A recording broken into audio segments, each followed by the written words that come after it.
Davina, hi, I'm David Sewell. I'm a lawyer and I've worked in Liverpool for over 30 years.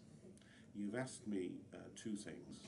You've asked me why Produce Exchange Building is called that name, and secondly, you've asked me for some background as to what an exchange was and why it existed in Liverpool.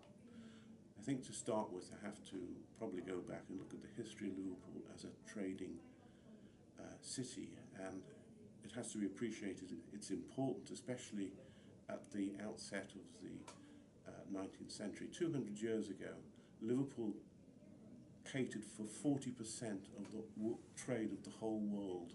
All maritime trade, the whole world, 40% of it came through Liverpool. And so there was a huge trading history.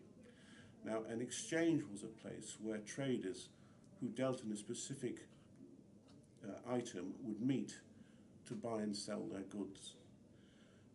In this case, Produce Exchange was set up to buy and sell produce which was brought in mainly from the West Indies but also from West Africa, and that could be bananas or fruit or any manner of spice type items. Now, how the system worked was that a ship owner would send a ship out to a foreign land, and the captain would actually have cash with him or goods that he could exchange, and would acquire a cargo of produce. Once that had been loaded and the ship set off, going back 100 years or more, there was no means of communicating with that ship, and it was really hit and miss as to when it would arrive and the state of the cargo when it got to Liverpool.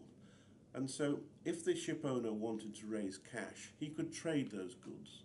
Now obviously, if nobody could see them and nobody even knew if the ship was going to arrive, he couldn't get a very good price for them. And what he was doing, he was selling the future worth. He was selling the goods for what somebody could use them for when they actually arrived in Liverpool. But of course, until they did arrive, it was a future that was being sold. Now, the importance was knowing when the ship was going to arrive, because that obviously would affect the price.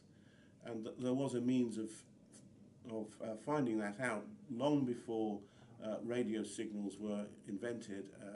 There was a means of sighting ships off the Welsh coast as they came into Liverpool Bay.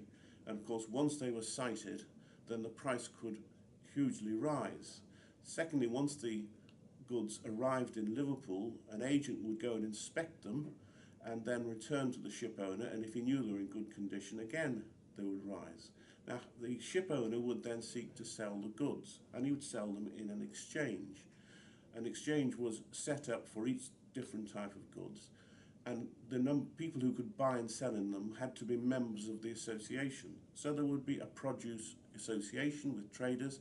They would meet in the Produce Exchange building. The ship owner would come with a report from his agent as to the condition of the goods, and he would then barter them amongst the various merchants who were there. Also would be merchants who may had bought a future in those goods, and they would be able to sell that future on, obviously, at a vast profit.